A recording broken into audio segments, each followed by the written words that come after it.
आज इस मज़ेदार थ्रिलर रोमांटिक कहानी का सफ़र पूरा होने जा रहा है, तो चलिए चलते हैं कहानी की ओर। बेसमेंट में जाते ही उसे सामने एक बूढ़ी औरत और एक जयश्री की ही उम्र का आदमी बंधे हुए बहुत ही खराब अवस्था में मिले। दोनों बेहोशी में थे। उन्हें ऐसे देखकर जयश्री की आंखों से आंसू बह गए। वो जैसे ही उनकी तरफ बढ़ने लगी, किसी ने पीछे से उसका हाथ पकड़ लिया। ये महसूस करते ही जयश्री रुक गई। उसने पीछे मुड़कर देखा तो वो काव्या थी। काव्या को देख जयश्री का मन नफरत से भर गया। काव्या, कैसी लगी इनकी ये हालत? जयश्री के चेहरे पर अब बेबसी छा गई। उसने कहा, प्लीज़ इन्हें छोड़ दो। काव्या ने गुस्से से कहा, इन्हें छोड़ दूँ? ठीक है, फिर तुम छुड़वा दो अपनी बेटी से रानी की गद्दी। जयश्री, देखो, तुम भी जानती हो कि मैंने देवराज से कहा था, लेकिन वो नहीं माने तो। काव्या ने उसकी बात बीच में ही काटते हुए कहा, मैंने तुम्हें पहले ही कहा था, या तो अपनी माँ, भाई और उस गांव को बचा लो, या फिर अपनी बेटी के लिए रानी की गद्दी को। अब जब तुम्हारी बेटी उदयपुर की रानी बन ही चुकी है, तो अब भुगतो। इतना बोल उसने वहां साइड पर टेबल पर पड़ा लैपटॉप ऑन कर दिया। उस पर किसी जगह की फुटेज दिखने लगी। लाइव एक घर को आग लगी हुई थी। ये देख जयश्री चिल्ला पड़ी। नहीं। फिर काव्या ने कहा, चिल्लाने की कोई फायदा नहीं जयश्री, लेकिन तुम्हारे पास एक रास्ता है। ये सुनकर जयश्री उसे बहुत ही उम्मीदों के साथ देखने लगी। काव्या, तुम्हें कुछ ऐसा करना होगा जिससे तुम्हारी बेटी की जगह मेरी बेटी की मंगनी हो जाए परसों, और मेरी बेटी रानी बन जाए। तुम्हारे पास सिर्फ तब तक का वक्त है। कहो, मंजूर है ये डील, या फिर लगा दूं आग पूरे गांव को, और तुम्हारी माँ को और भाई को भी। जयश्री, ठीक है, मंजूर है मुझे। काव्या के चेहरे पर यह सुनकर एक कुटिल मुस्कान आ गई। जयश्री, लेकिन अब आग तो बुझा दो। काव्या, ये आग एक सुनसान इलाके के बंद घर में लगी है, जिसके आसपास कुछ भी नहीं है और ना ही घर में कोई रहता है। ये सुनकर जयश्री को राहत मिली। काव्या, अब तुम जा सकती हो। ये सुनकर काव्या अपनी माँ ये सुनकर जयश्री अपनी माँ और भाई को देखने लगी, तो काव्या उसे खींचते हुए वहाँ से ले गई। फिर जयश्री और काव्या वहाँ से पैलेस की तरफ निकल गए। Rathore palace study. अजय देवराज के सामने खड़ा था। अजय, महाराज महारानी सुमित्रा भवन गई थी। देवराज, इतनी रात गए वहाँ? अजय, हमने वॉचमैन से पूछा तो उसने कहा कि वो आधे घंटे बाद वहाँ से निकल गई थी। देवराज ने सिर हिला दिया और सोचने लगा कि जयश्री क्या करने गई होगी। तभी उसकी नज़र अजय के चेहरे पर गई, जिसके चेहरे पर हल्की परेशानी झलक रही थी। ये देख देवराज ने कहा, क्या हुआ अजय, तुम परेशान लग रहे हो? अजय, महाराज, मुझे सुमित्रा भवन में कुछ गड़बड़ लगती है। महारानी का वहाँ ऐसे इस वक्त जाना। देवराज, मुझे भी गड़बड़ लग रही है अजय। सुमित्रा भवन बाबा साहेब ने माँ साहेब के लिए बनवाया था। वहाँ का वातावरण माँ साहेब को काफ़ी पसंद था, और जब हमने श्री यानी कि आपकी महारानी से विवाह किया था, तो सबसे पहले हम वहीं गए थे, क्योंकि पहले तो माँ साहेब और बाबा साहेब ने भी उन्हें अपनाने से इनकार कर दिया था, लेकिन जब हम वापस महल आए तो कभी भी वहाँ नहीं गए। सिर्फ श्री जाया करती थी कभी कभी, लेकिन समझ नहीं आ रहा कि अचानक वहाँ क्यों गई श्री। अजय, सर, मुझे वॉचमैन भी गड़बड़ लगता है। देवराज ने उसे घूरते हुए कहा, अगर लग रहा है तो देरी किस बात की, अपने मन को तसल्ली दो। अजय सिर हिलाकर चला गया। देवराज वहीं बैठ गया। उसने मन ही मन कहा, हो क्या रहा है। वहीं दूसरी तरफ जयश्री आते ही अपने कमरे में चली गई। उसने कमरे को लॉक कर लिया। वो इधर से उधर चलने लगी। उसके मन में काफ़ी उथल पुथल मची हुई थी।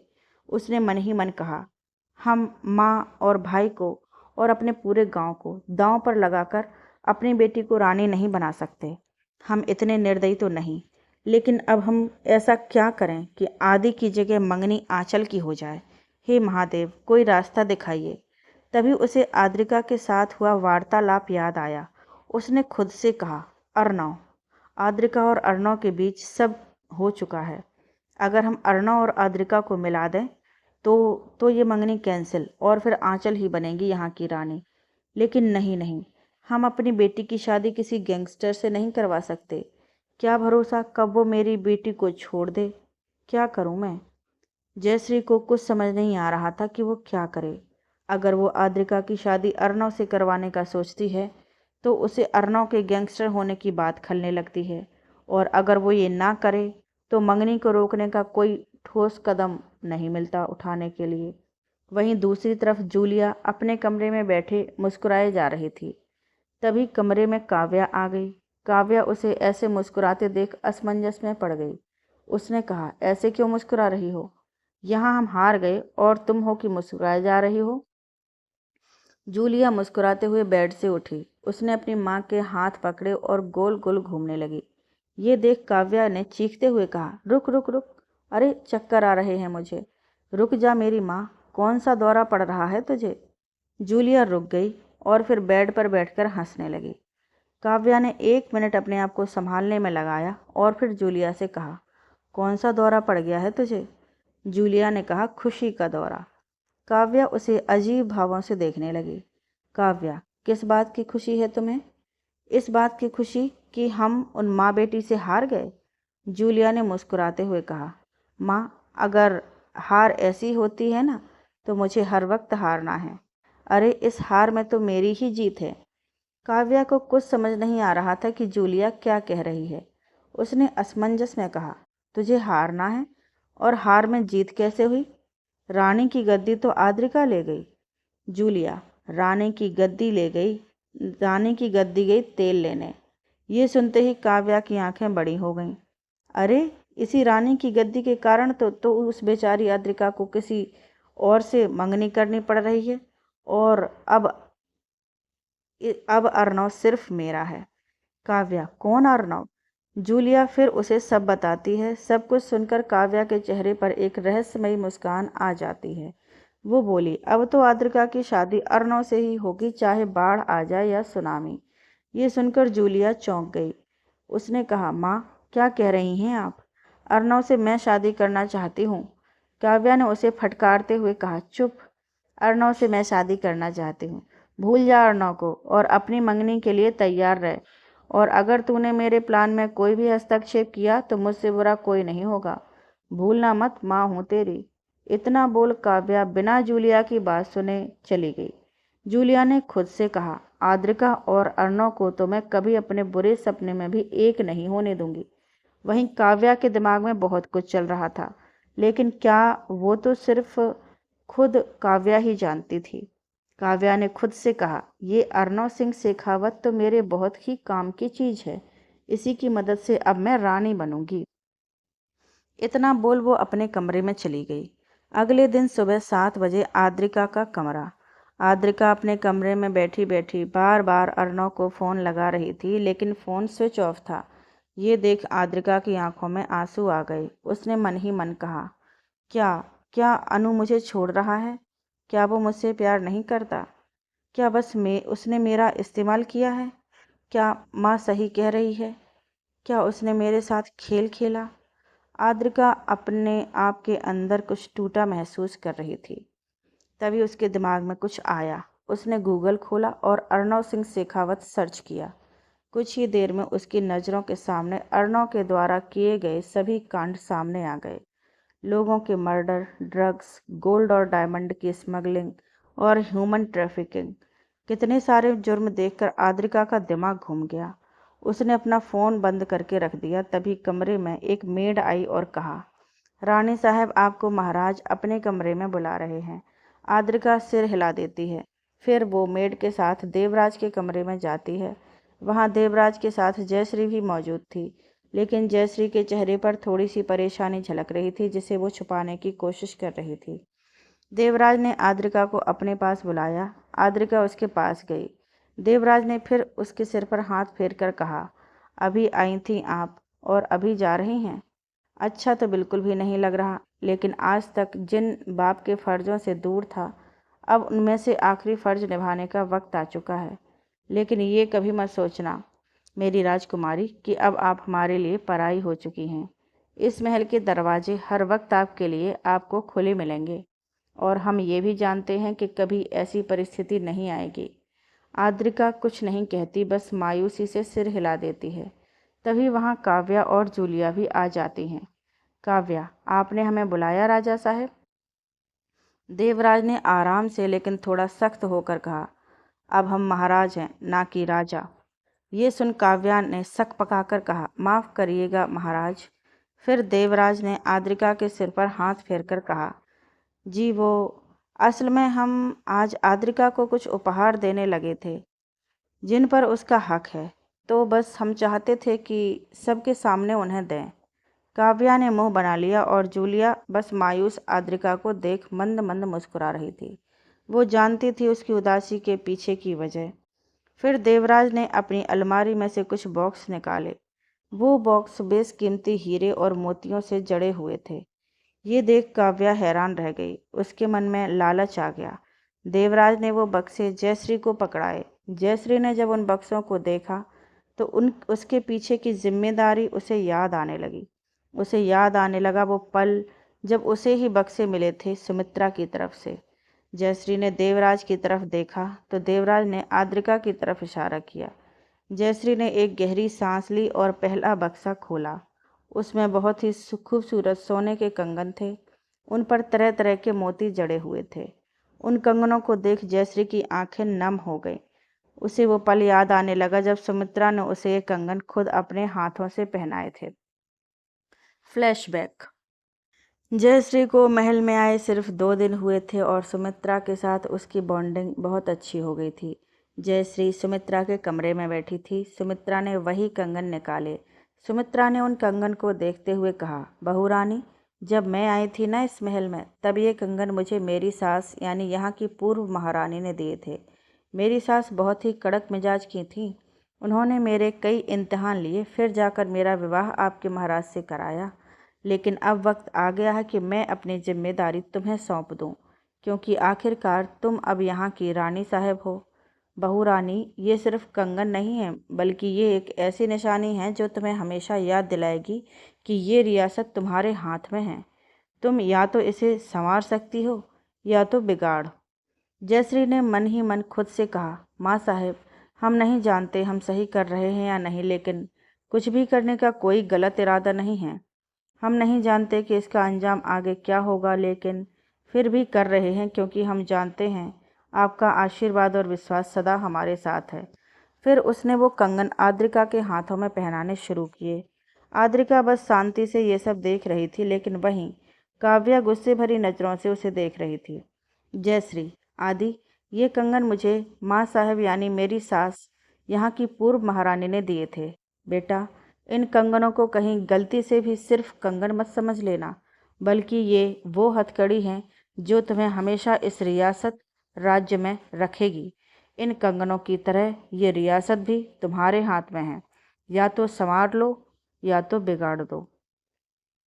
जयश्री ने फिर दूसरा बक्सा खोला। उसमें एक बेशकीमती हीरों से जड़ा हुआ रानी हार था।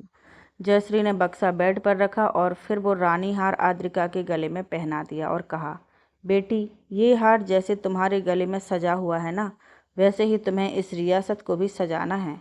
बेटा, ये हार यहाँ के लोगों के कारण ही बना है। मुझे माँ साहब ने बताया था कि इस हार में जितने भी हीरे और मोती जड़े हुए हैं, उतनी ही एक रानी की जिम्मेवारियाँ हैं। फिर जयश्री ने अगला बक्सा खोला जिसमें पायल थी। जयश्री ने पायल का बक्सा आद्रिका को देते हुए कहा, पायल को पायल मत समझना आदि, इन्हें बेड़ियाँ समझना, जो कि तुम्हें यहाँ की परंपरा, यहाँ की संस्कृति से बांध कर रखेंगी। लेकिन हाँ, कभी भी इन बेड़ियों को नेगेटिविटी में मत लेना। फिर जयश्री बाकी के सभी बक्से खोलती है। एक में कमरबंद था, दूसरे में झुमके और तीसरे में मांग का टीका। फिर जयश्री आखिरी बक्सा खोलती है। उसे खोलने पर उसे उसमें एक नथ मिलती है। उस नथ को देख देवराज और जयश्री दोनों ही पुरानी यादों में खो जाते हैं। फ्लैशबैक। देवराज और जयश्री एक मंदिर में थे। जयश्री ने एक लाल साड़ी पहनी हुई थी, बालों का जूड़ा किया हुआ था। देवराज भी एक शेरवानी पहने हुए थे। जयश्री बहुत ही सिंपल और सुंदर लग रही थी। दोनों ही पंडित जी का इंतजार कर रहे थे। तभी जयश्री की नज़र देवराज के चेहरे पर पड़ी।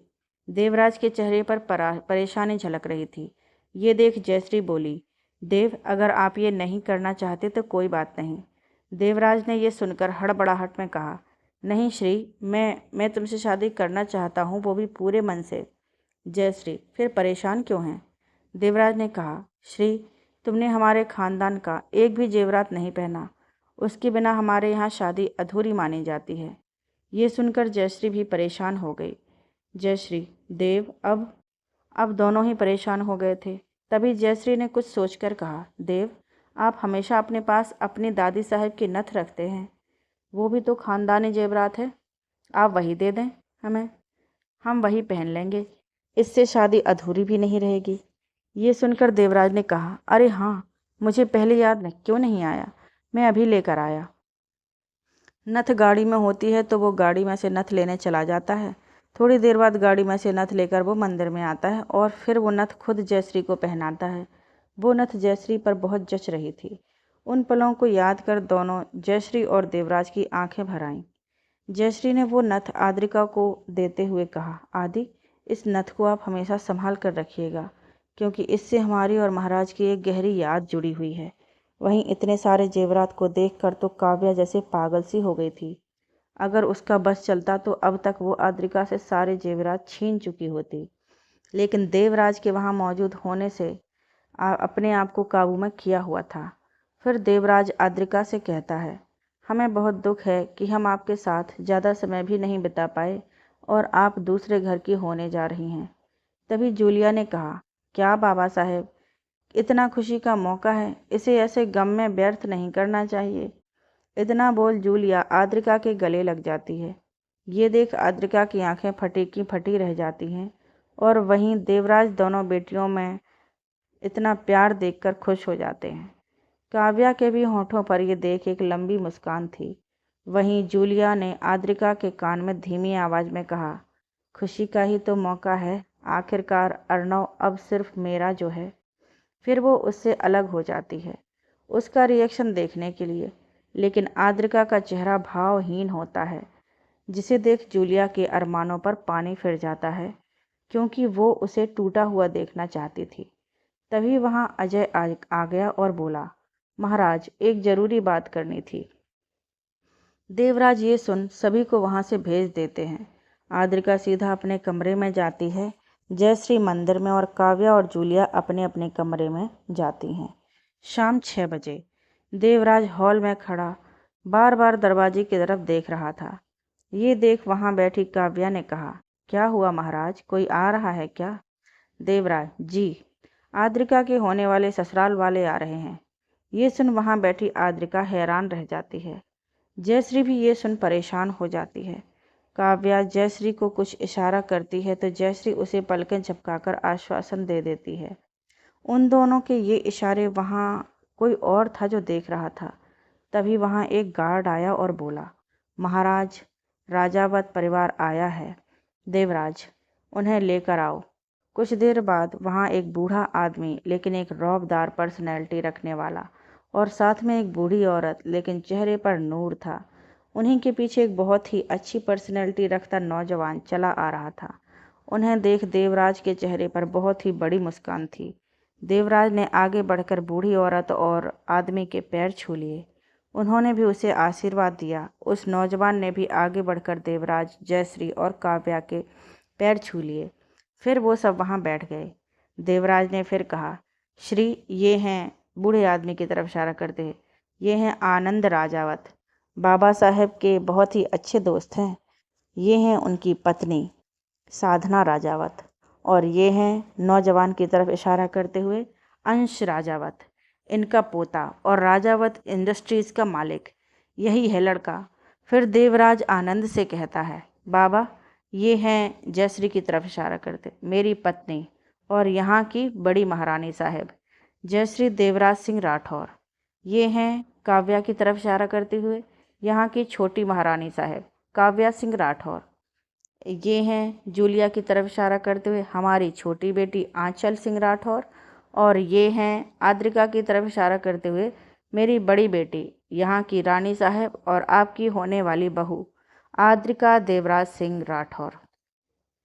जब साधना, आनंद और अंश जब आद्रिका को देखते हैं तो उसकी सादगी और खूबसूरती में ही खो जाते हैं। अंश को आद्रिका पहली नज़र में भा गई थी। आनंद ने कहा, देवराज, अब लग रहा है कि हमने कोई गलती नहीं की तुम्हारी बेटी को चुनकर। साधना ने कहा, जयश्री, तुम्हारी बेटी तो बिल्कुल एक चांद का टुकड़ा है। ये सुन जयश्री बस मुस्कुरा दी। देवराज ने अंश से कहा, अंश बेटे, अगर आपको आद्रिका से कोई सवाल करना हो तो यहीं कर लें। अंश ने ना में सिर हिलाकर कहा, नहीं अंकल, कोई सवाल नहीं है। साधना ने फिर कहा, जयश्री और देवराज, तुम आद्रिका को लेकर बेफिक्र रहो, क्योंकि वो हमारे घर की बहू नहीं, बेटी बनकर आ रही हैं। फिर आद्रिका से, आद्रिका बेटा, अंश के माँ बाप की तो एक एक्सीडेंट में डेथ हो गई, तो तब से लेकर आज तक मैं और इसके दादा ही इसे पाल रहे हैं। बेटा, मैं तुम्हें एक बात का यकीन दिलाती हूँ कि अंश तुम्हें किसी भी बात पर निराश नहीं करेगा। आद्रिका बस सिर हिला देती है। उसे इस वक्त बहुत घुटन महसूस हो रही थी। वो वहाँ से कहीं दूर भाग जाना चाहती थी, लेकिन वो वहाँ से उठ नहीं सकती थी। कुछ देर बाद राजावत परिवार फ्रेश होने के लिए चला गया। फिर रात को दोनों परिवारों ने मिलकर डिनर किया।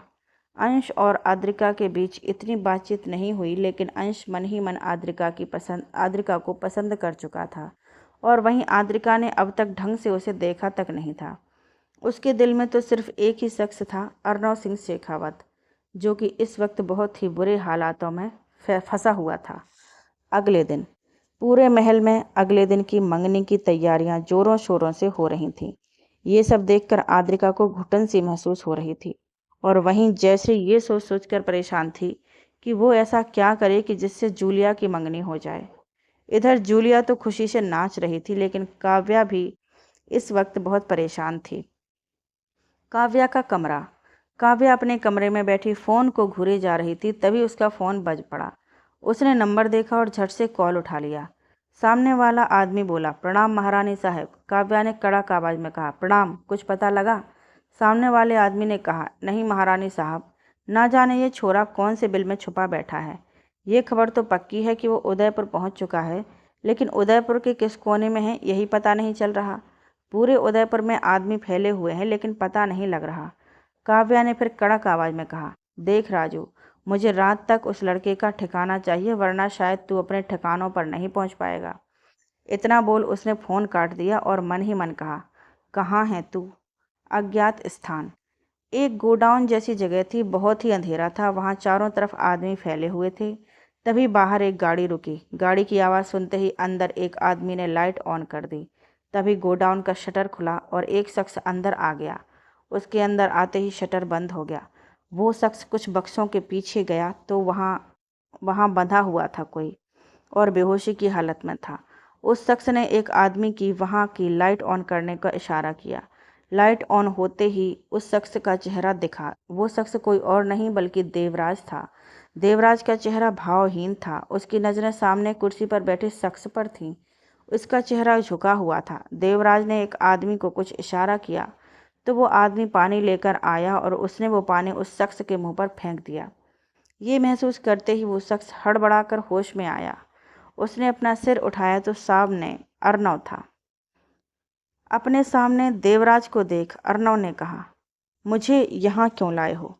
क्या चाहते हो मुझसे? देवराज ने एक हाथ से उसका मुंह पकड़ा और उसे घूरते हुए कहा, मेरी बेटी का पीछा छोड़ दे।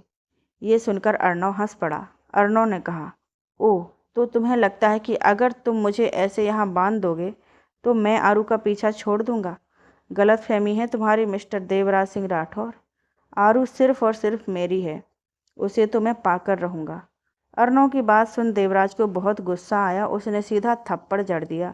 थप्पड़ के पड़ने से अर्नव का चेहरा एक तरफ को लुढ़क गया। उसके गाल पर देवराज की उंगलियों के निशान पड़ गए। अर्नव ने फिर चेहरा उसकी तरफ करके कहा, चाहे थप्पड़ मारो या लात, लेकिन मैं ना तो अपने प्यार से मुकरूंगा, ना तो आद्रिका को पाने की जिद से। आद्रिका सिर्फ मेरी है, अब इसे तुम जिद समझो या जुनून, आई डोंट केयर। देवराज ये सुनकर टेढ़ी तरह से मुस्कुरा दिया और बोला, हमारी आद्रिका को तो तुम तब पा पाओगे ना जब तुम यहाँ से जा पाओगे।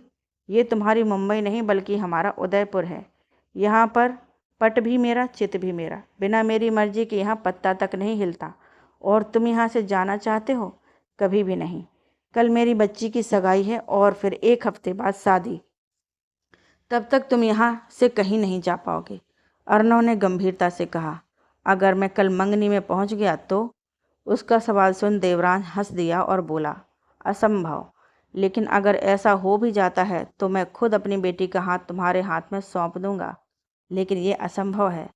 अर्नव, वादा करिए कि अगर मैं कल मंगनी में पहुंच गया तो आप आदि का हाथ मेरे हाथ में दे देंगे, क्योंकि मैंने सुना है कि राजपूत मर जाएंगे लेकिन कभी अपने वादे से नहीं मुकरेंगे। उसकी बात सुन देवराज एक पल सोच में पड़ गया, लेकिन फिर घमंड से बोला, वादा? लेकिन तुम्हें भी एक वादा करना होगा। अगर कल तुम मंगनी में नहीं पहुंच पाए तो तुम मेरी आदि का पीछा छोड़ दोगे। आखिरकार राजपूत तो तुम खुद भी हो। अर्नव ने सिर हिला दिया। देवराज फिर वहां से चला गया। उसने बाहर आकर अपने आदमी से कहा, इसे पानी का घूंट भी मत देना और यहाँ से एक आदमी भी हिलना नहीं चाहिए। आदमी ने सिर हिलाकर कहा, जी महाराज। देवराज वहां से चला गया। वहीं अर्नव मन ही मन मुस्कुरा रहा था। उसने मन ही मन कहा, मैं क्या पागल दिखता हूँ इसे? एक राजघराने की लड़की से इश्क हुआ है तो खुद भी सावधानी बरतूंगा ही। इसे क्या लगा कि मैं बिना किसी बैकअप के आ गया यहाँ? नहीं, अर्नव सिंह शेखावत नाम है मेरा। ऐसे इतना बड़ा गैंगस्टर नहीं बना। मैं तो ये खुद चाहता था कि ससुर जी खुद मान जाएं। लो, अब मान गए। इतना कहकर उसके होंठों पर एक लंबी मुस्कान आ गई। उसने मन ही मन कहा, आ रहा हूँ आरू। कभी सोचा नहीं था कि किसी के इश्क में ऐसे पागल हो जाऊंगा, लेकिन तुमने कर दिया अपने इश्क में पागल मुझे। वहीं दूसरी तरफ महल में आद्रिका बहुत उदास अपने कमरे में बेड पर बैठी हुई थी। वो बिल्कुल भी खुश नहीं थी। उसने ऊपर देखते हुए कहा, महादेव, आपकी इतनी भक्ति की इसलिए कि आप मेरा प्यार छीन लो? क्यों महादेव, क्यों? मुझे समझ नहीं आ रहा कि मेरे साथ हो क्या रहा है। मेरी जिंदगी के फैसले वो शख्स ले रहा है जिसे मैं पहली बार मिली हूँ। माँ के मुताबिक वो मेरा बाप है, लेकिन मैं नहीं मानती, क्योंकि बाप अपने फैसले अपने बच्चों पर नहीं थोपता। मान लिया कि अनु एक सही लड़का नहीं है, लेकिन मेरा प्यार गलत नहीं है। प्यार सोचकर नहीं किया होता है, प्यार तो बस हो जाता है। अगर उसने मुझसे प्यार नहीं किया तो कोई बात नहीं, लेकिन मैंने तो किया है ना। मैं नहीं करना चाहती किसी और से शादी। मैं अनु से इश्क करती हूँ, मैं पागल हूँ उसके इश्क में। इतना बोल वो रोने लगती है। जब बिना आपकी मर्जी जाने कोई आपकी ज़िंदगी का सबसे महत्वपूर्ण फैसला ले ले तो कैसा लगता है, ये एहसास आज आद्रिका को हो रहा था। जयश्री का कमरा।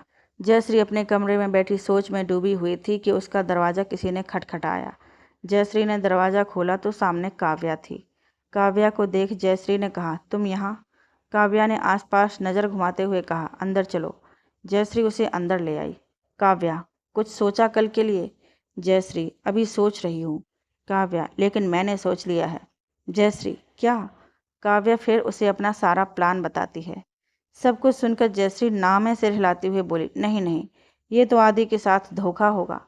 काव्या, अगर वो लड़का मिल गया तो कैसा धोखा? और वो इस वक्त उदयपुर में ही है। और क्या तुम्हारे पास कोई और प्लान है? जयश्री ये सुनकर सोच में पड़ गई। काव्या ने कहा, देखो जयश्री, जब देवराज को पता लगेगा कि आद्रिका यहाँ नहीं है तो उसे अपनी इज्जत बचाने के लिए आद्रिका की जगह आंचल को खड़ा करना पड़ जाएगा, और ऐसे मेरी बेटी यहाँ की रानी बन जाएगी, और तुम्हारी माँ, भाई और वो पूरा गांव भी बच जाएगा। उसके बाद तुम भी उसके पास चली जाना। जयश्री कुछ सोचकर सिर हिला देती है। काव्या फिर मुस्कुराकर बोली, ठीक है, फिर करो प्लान को शुरू। जयश्री सिर हिला देती है और आद्रिका के कमरे में चली जाती है। जब वो कमरे में जाती है तो पाती है कि आद्रिका बालकनी में है। वो आद्रिका के पास जाकर उसका सिर सहला देती है। आद्रिका को जब किसी के स्पर्श का एहसास होता है तो वो मुड़कर देखती है। सामने जयश्री को देख वो बोली, क्या हुआ? जयश्री ने सीधा सवाल किया, ये मंगनी करना चाहती हो? आद्रिका ने फीकी मुस्कान के साथ कहा, मेरा फैसला किसके लिए मायने रखता है? जयश्री को ये सुनकर बहुत ही बुरा लगा। जयश्री ने आद्रिका को बहुत ही लाड़ और प्यार से पाला था। उसे कभी भी एहसास नहीं होने दिया कि वो बिना बाप के जी रही है। लेकिन आज उसका ये जवाब सुनकर जयश्री को ऐसा लगा जैसे किसी ने उसके दिल को फाड़ दिया हो। जयश्री ने कहा, तुम्हारा जो भी फैसला होगा वही होगा अंतिम फैसला। आद्रिका ने फिर कहा, मुझे यहाँ से शिमला वापस जाना है। जयश्री ने एक पल उसे देखा और फिर कहा, कल तैयार रहना यहाँ से जाने के लिए वापस, लेकिन शिमला नहीं, कश्मीर, क्योंकि ऐसे देव तुम्हें पकड़ लेंगे। आद्रिका की आंखों में जयश्री की बात सुनकर चमक आ जाती है। वो अपनी माँ के गले लगकर बोली, आई लव यू माँ। जयश्री ने उसका सिर सहलाते हुए कहा, आई लव यू टू बेटा। कुछ देर बाद जयश्री वहाँ से चली जाती है और आद्रिका खुशी खुशी अपने बेड पर लेट जाती है। रात 11 बजे काव्या का कमरा। काव्या अपने कमरे में बैठी कुछ सोचकर मुस्कुराए जा रही थी। उसने मन ही मन कहा, आखिरकार मेरी सालों की मेहनत कल रंग लाने वाली है। कल उस देवराज की नहीं बल्कि मेरी बेटी बनेगी यहाँ की रानी। मेरी बेटी जिसे देवराज अपनी मानता है, जबकि ऐसा तो कुछ है ही नहीं। इतना बोल वो हंसने लगती है और उस रात को याद करने लगती है जब उसने देवराज के साथ रात बिताने का सोचा था लेकिन कर नहीं पाई।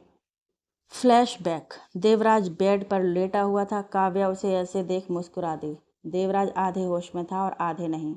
उसे सब धुंधला नजर आ रहा था। काव्या उसके करीब जाने लगी लेकिन तभी उसका मन खराब होने लगा। वो अपने मुंह पर हाथ रखकर बाथरूम में चली गई और उल्टी करने लगी। 15 मिनट उल्टी करने के बाद काव्या ने खुद से कहा, फालतू में बाहर का खाना खा लिया और अब फूड पॉइजनिंग हो गई।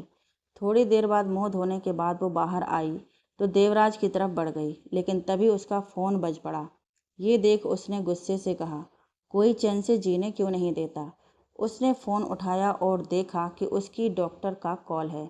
उसने उठाया और अनमने ढंग से कहा, हाँ बोलो तन्वी। तन्वी ने कहा, काव्या तुम्हें फूड पॉइजनिंग नहीं है बल्कि तुम माँ बनने वाली हो। ये सुनते ही काव्या को झटका लगा। वो बोली, क्या बोल रही हो तुम तन्वी? तन्वी, हाँ काव्या मैं सच कह रही हूँ। काव्या ने फ़ोन काट दिया। वो सिर पकड़कर वहीं सोफे पर बैठ गई। उसने खुद से कहा, अब मैं क्या करूं? तभी उसकी नज़र देवराज पर पड़ी। उसे देख वो कुछ सोचकर मुस्कुरा दी। वो उठी। उसने देवराज के साथ अश्लील फ़ोटोज़ खींच लीं और बगल में लेट गई। अगले दिन देवराज वहाँ से चला गया। आगे जो कुछ हुआ वो आप सब जानते ही हैं। सब कुछ याद करके काव्या ने खुद से कहा, ये परिवार कितना बड़ा पागल है, किसी और की बेटी को अपनी बेटी बना लिया। इतना बोल वो हंस दी। आखिरकार वो दिन भी आ गया जिसका सभी को इंतजार था, लेकिन इस दिन की शुरुआत 3 लोगों के लिए अच्छी नहीं हुई। जयश्री चाहती थी कि वो आद्रिका को सुबह सुबह ही भेज दे क्योंकि काव्या और उसका प्लान था, लेकिन उन पर कड़ी निगरानी होने के कारण आद्रिका महल के बाहर क्या अपने कमरे के भी बाहर नहीं आ सकी। जयश्री अपने कमरे में परेशानी से इधर उधर टहल रही थी। तभी कमरे में देवराज आ गया। देवराज को देख एक पल के लिए जयश्री घबरा गई, लेकिन फिर उसने अपने भावों को छुपा लिया। देवराज ने सीधे कहा, आपका भाई और माँ जी सही सलामत वापस अपने शहर इलाहाबाद पहुँच चुके हैं। कोई उनका बाल भी बांका नहीं कर पाएगा। मेरे आदमी उनकी निगरानी के लिए वहाँ हैं। देवराज की बात सुन जयश्री चौंक गई। देवराज ने आगे कहा, और पूरे गांव में हमारे आदमी तैनात हैं। आपको कोई फिक्र लेने की ज़रूरत नहीं है। ये सुनकर जयश्री और ज़्यादा चौंक गई। देवराज ने फिर एक गहरी सांस लेकर कहा, श्री, एक बार बताया तो होता, क्या हम आपकी मदद न करते? आप भूल रही हैं कि हम यहाँ के महाराज हैं। हमें हर चीज़ की खबर रहती है और हमारी मर्जी के बिना परिंदा ही पर नहीं मार सकता। यहाँ हमने एक झटके में पता लगा लिया था कि कैसे काव्या आपको ब्लैकमेल कर रही है। आप ये देखकर हमसे दूर गईं कि हमने काव्या के साथ रात बिताई। आपने ये नहीं सोचा कि आपको एक रानी होने का फ़र्ज निभाना है। लेकिन एक बात बताइए श्री, क्या आपने पूरी तरह से रानी का फ़र्ज निभाया? अगर यहाँ की बागडोर हमने काव्या के हाथों में दे दी तो वो क्या करेगी, ये आप जानती भी हैं। अभी बात सिर्फ गांव की थी जिसे हमने बचा लिया, लेकिन फिर बात पूरे राज्य की आती। इसका दोषी कौन होता? काव्या नहीं, बल्कि आप। सभी आपको गलत समझते। जयश्री ने कुछ नहीं कहा, बस सिर झुका लिया। देवराज ने कहा, खैर, आप आद्रिका की मंगनी रोकने का सोचिएगा भी मत, क्योंकि रानी तो यहाँ की वहीं बनेंगी। ये सुनकर जयश्री ने सिर उठाकर कहा, ये बात आप महाराज बनकर कह रहे हैं या बाप? देवराज उसे असमंजस में देखने लगा। जयश्री ने उसके भावों को समझते हुए कहा, अगर महाराज बनकर कह रहे हैं तो आप तो शायद आप ना समझ पाएं, लेकिन अगर आप बाप बनकर कह रहे हैं तो शायद समझ पाएंगे। आदि इस शादी से खुश नहीं है। प्लीज़ ये मंगनी रोक दीजिए, मैं अपनी बेटी को नाखुश नहीं देख पाऊंगी। उसकी बात सुनकर देवराज बिना कुछ बोले वहाँ से चला गया। जयश्री वहीं सोफे पर बैठ गई। शाम 4 बजे आद्रिका का कमरा। आद्रिका को रेडी करने के लिए बाहर से पार्लर की लड़कियां आई थीं। आद्रिका भावहीन चेहरे के साथ बैठी हुई थी। उसे काफ़ी ज़्यादा बेचैनी हो रही थी और दिल की धड़कनें भी बढ़ी हुई थीं। वहीं दूसरी तरफ देवराज भी अपने कमरे में तैयार हो रहा था कि तभी उसका फ़ोन बज पड़ा। उसने देखा कि फ़ोन उसके आदमी विनय का है, जो कि अर्णव पर नज़र रखे हुए था।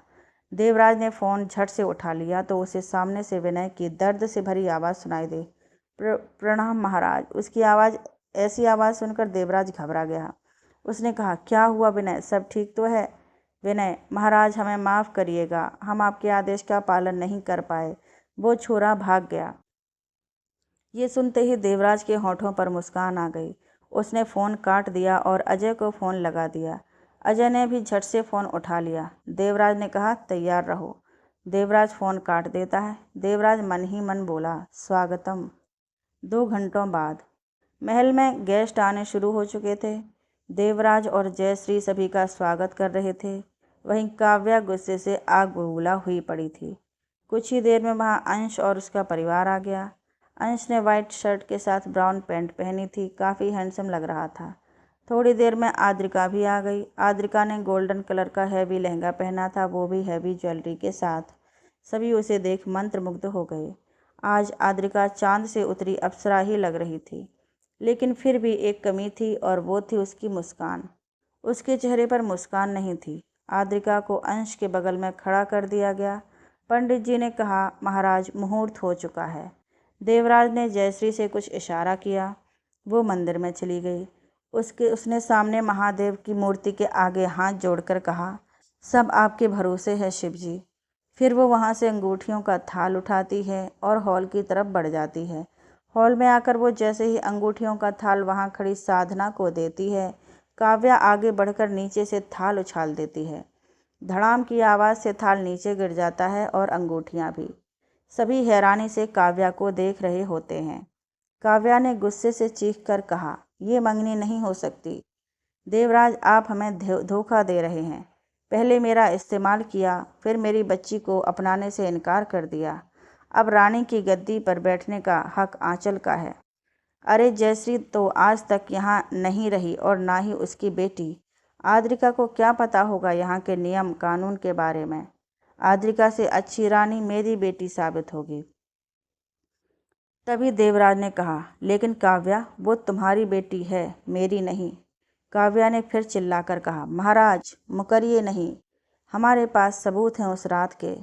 देवराज ने फिर उसकी तरफ कदम बढ़ाते हुए कहा, और मेरे पास डीएनए रिपोर्ट। ये सुनते ही काव्या सक पका गई। उसकी बोलती बंद हो गई। उसे ऐसे देख देवराज ने मुस्कुरा करते हुए कहा, क्या हुआ काव्या, बोलती क्यों बंद हो गई? फिर वहाँ खड़े लोगों से, लेडीज़ एंड जेंटलमैन, आज मैं यहाँ एक कन्फेशन करने जा रहा हूँ, और वो यह है कि काव्या मेरी पत्नी नहीं है। मेरी पत्नी तन से भी नहीं, मन से भी नहीं। तन और मन से जयश्री ही मेरी पत्नी है, और आंचल बायोलॉजिकली मेरी बेटी नहीं है, लेकिन मेरे लिए वो बेटी से कम भी नहीं है। सभी देवराज की बात सुन सारा मामला समझ गए, और वहीं आंचल ये सब सुन्न रह गई। उसे यकीन नहीं हो रहा था कि असल सच ये है। उसे आज अपने आप से घिन आ रही थी कि वो किसी और की नाजायज औलाद है, जिसने एक हंसते खेलते परिवार को बिखेर दिया। उसने सोचा नहीं था कि उसकी माँ इतनी बड़ी लालची औरत है। तभी देवराज ने काव्या के गाल पर तमाचा जड़ दिया। काव्या सुन्न रह गई। देवराज ने कहा, मैं औरतों पर हाथ नहीं उठाता, लेकिन तुम्हारी हरकतें बिल्कुल भी वैसी नहीं हैं जैसी किसी औरत की होनी चाहिए। पहला थप्पड़ मेरे साथ इतना घटिया खेल खेलने के लिए। फिर उसने दूसरा थप्पड़ जड़ दिया। देवराज ने कहा, दूसरा थप्पड़ मेरे परिवार को बिखेरने के लिए। फिर एक और थप्पड़ जड़ दिया। देवराज ने कहा, तीसरा थप्पड़ मेरी पत्नी को बेबस करने के लिए। देवराज ने चौथा थप्पड़ जड़ते हुए कहा, आखिरी और चौथा थप्पड़ मेरी बेटी आंचल को गलत राह पर भेजने के लिए। फिर देवराज ने अपने किसी आदमी को कुछ इशारा किया तो एक आदमी काव्या को वहाँ से उठाकर ले गया। देवराज फिर आंचल के पास गया। उसने आंचल का सिर सहलाकर कहा, तुम मेरी बेटी हो, तुम्हें किसी से भी घबराने की ज़रूरत नहीं है। जैसे आद्रिका है मेरे लिए, वैसे ही तुम हो। आंचल बिना कुछ कहे देवराज के सीने से लग गई। तभी साधना ने कहा, मंगनी की रस्म शुरू करें। देवराज ने सिर हिला दिया। रस्म शुरू हुई। जैसे ही आद्रिका अंश को अंगूठी पहनाने लगी, उसकी धड़कनें बढ़ गईं, उसके हाथ कांपने लगे और तभी वहाँ एक आवाज़ गूंजी, रुको। ये आवाज़ आद्रिका के लिए बिल्कुल भी अनजानी नहीं थी। उसके होंठों पर एक मुस्कान आ गई, उसकी आंखों में आंसू थे। आद्रिका ने मेन गेट की तरफ नज़र उठाई तो वहाँ जख्मी हालत में अर्णव खड़ा था। उसने अंगूठी वहीं छोड़ी और दौड़ कर जाकर अर्णव के सीने से लग गई। अर्णव ने भी उसे कसकर बाहों में भींच लिया। सभी अर्णव को देख हैरान थे। देवराज के होंठों पर एक लंबी मुस्कान थी। अर्णव ने आद्रिका को खुद से दूर किया और उसका चेहरा अपने हाथों में थाम कर उसका माथा चूम लिया। अर्णव ने फिर आद्रिका का हाथ पकड़कर उसे अपने पीछे किया और देवराज से कहा, लीजिए महाराज, आ गया मैं। अब आपको आद्रिका की शादी मुझसे ही करानी होगी। ये सुनकर देवराज ने कहा, तो रोक कौन रहा है? आद्रिका तो पहले दिन से ही तुम्हारी है। ये सुनकर सब असमंजस में उसे देखने लगे। देवराज ने हंसकर कहा, इतना आसान नहीं है राजघराने की लड़की से ब्याह करना। अर्णव सिंह शेखावत, प्यार किया है तो मुश्किलों का तो सामना करना ही पड़ता था। और मैं भी तो देखना चाहता कि किस हद तक जा सकते हो तुम मेरी बेटी को पाने के लिए। आखिरकार बाप हूँ मैं। मेरी खुशी तो उसी में होगी जिसमें मेरी बेटी की होगी। ये सुनकर अर्णव हैरान रह गया। देवराज ने जयश्री से कहा, कोई प्रॉब्लम है आपको महारानी साहब? जयश्री ने ना में सिर हिला दिया। देवराज ने फिर अर्णव से कहा, देखो भाई, यहाँ के राजा बनने जा रहे हो तो ढंग का पहन कर आओ। देवराज अर्णव को एक नौकर के साथ भेज देता है। देवराज फिर आद्रिका को अपने पास बुलाता है। देवराज उसके सिर पर हाथ रखकर बोला, अब तो खुश है ना?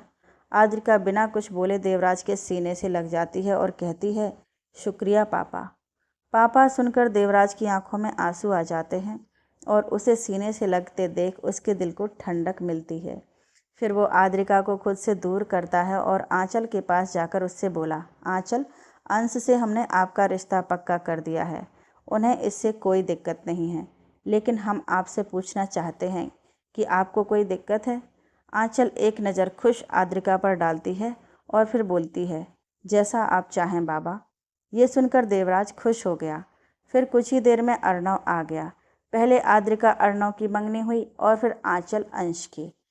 सभी खुश हो जाते हैं। आद्रिका को अर्णव मिल जाता है और अर्णव को आद्रिका। आंचल ने भी सिर्फ इसलिए अंश के लिए हाँ की थी क्योंकि अब वो अपनी माँ की तरह किन्हीं दो लोगों के बीच नहीं आना चाहती थी। अब सब खुश थे।